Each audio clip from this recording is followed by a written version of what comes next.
नमस्कार। आज हम एक ऐसे प्रैक्टिकल फ्रेमवर्क को समझने वाले हैं जो मन को शांत करने और जिंदगी को एक नए नजरिए से देखने में मदद करता है।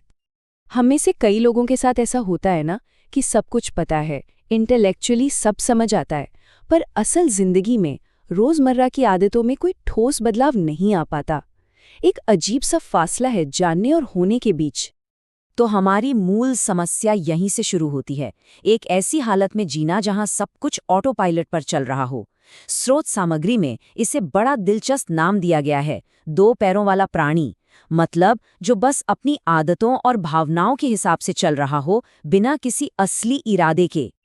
तो देखिए, ये स्लाइड उस पूरे सफर को दिखाती है जिसकी हम बात कर रहे हैं। एक तरफ है वो प्रतिक्रियाशील, बेचैन और आवेगी अवस्था, और दूसरी तरफ है एक शांत, चिंतनशील अवस्था जहां हमारे पास चुनने की ताकत होती है। चलिए इस सफर को और गहराई से समझते हैं। और यही तो असल मुद्दा है। कितनी भी इंटेलिजेंस क्यों ना हो, अगर हम सिर्फ रिएक्शन और इम्पल्स के हिसाब से जी रहे हैं तो हम एक ही तरह के पैटर्न में फंसे रहते हैं और फिर सोचते हैं कि अरे मेरे साथ ही ऐसा बार बार क्यों होता है। तो सवाल ये है कि हम इस तरह अटके हुए क्यों रहते हैं।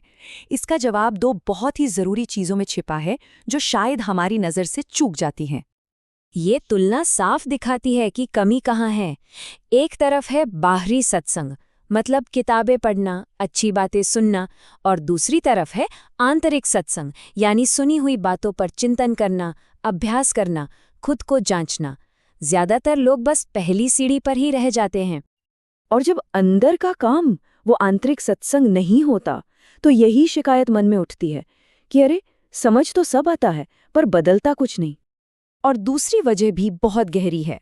हम अक्सर दिमागी तेजी यानी आईक्यू को बहुत ज्यादा महत्व देते हैं, जबकि असल चीज है मानसिक परिपक्वता, यानी किसी भी स्थिति में रिएक्ट करने से पहले रुककर सोचने और फिर अपनी प्रतिक्रिया चुनने की काबिलियत। ये आईक्यू से कहीं ज्यादा कीमती है। तो फिर इसका हल क्या है? इसका समाधान एक बहुत ही कमाल की मिसाल के साथ दिया गया है। सोचिए, जिंदगी एक लेटेस्ट स्मार्टफोन की तरह है जो हमें मिल तो गया, पर उसके साथ कोई यूजर मैनुअल नहीं आया।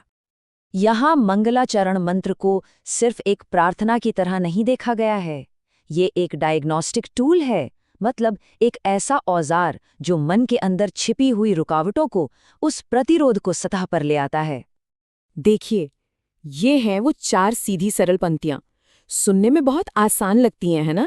पर इनका असर बहुत गहरा है जब हम इन्हें ध्यान से देखते हैं। अब जैसे ये दूसरे पंक्ति है, सबकी शांति हो, ये एक तरह से हम अपने मन को एक निर्देश दे रहे हैं, एक विचार दे रहे हैं कि इसे अपनाओ। और जैसे ही हम ये कहते हैं, अंदर से मन तुरंत विरोध करता है। अरे कैसी शांति? मेरी जिंदगी में तो इतनी सारी परेशानियां हैं, मैं शांत कैसे हो सकता हूं? बस यही है वो भीतरी रुकावट जो हमें पकड़ कर रखती है। तो जब एक बार ये भीतरी रुकावटें सामने आ जाती हैं, तो आगे का रास्ता भी साफ हो जाता है। ये शिक्षण हमें 8 स्टेप्स का एक बहुत ही क्लियर अपग्रेड पाथ देता है। चलिए देखते हैं ये कैसे काम करता है। तो ये हैं पहले स्टेज के 4 बुनियादी सिद्धांत। सबसे पहले तो अपनी उस ताकत को पहचानना कि हमारे पास चुनने का विकल्प है। फिर मानसिक और भावनात्मक रूप से मैच्योर बनना, अपने असली स्वरूप को जानने की गहरी इच्छा पैदा करना, और हाँ, अनुशासन को अपनाना। और यहाँ अनुशासन का मतलब कोई सजा या बोझ नहीं है, इसे स्वतंत्रता की ट्रेनिंग कहा गया है। कितना जबरदस्त नजरिया है। मतलब हम आज के छोटे छोटे इम्पल्सेस से अपने आने वाले कल की आज़ादी को बचा रहे हैं। अब आते हैं सबसे दिलचस्प बात पर। इस रास्ते पर चलने का जो आखिरी इनाम है, जो असली चमत्कार है, वो शायद वो नहीं है जिसकी हम उम्मीद करते हैं। ये स्लाइड उस फर्क को बहुत खूबसूरती से दिखाती है। लक्ष्य ये नहीं है कि बाहरी जिंदगी बदल जाए। शायद नौकरी वही रहेगी, रिश्ते वही रहेंगे, शहर वही रहेगा, पर अंदर की दुनिया पूरी तरह बदल जाएगी। चिंता कम हो जाएगी, शांति एक आम बात बन जाएगी, और एक तरह की निडरता बढ़ने लगेगी। बिल्कुल जैसा कि यहाँ कहा गया है, बाहर की जिंदगी वही रहती है, पर अंदर से एक जबरदस्त बदलाव आता है। और ये जो निडरता पैदा होती है ना, ये किसी सुपर पावर से कम नहीं है। तो एक बात तो साफ है, ये मैनुअल, ये रास्ता काम करता है।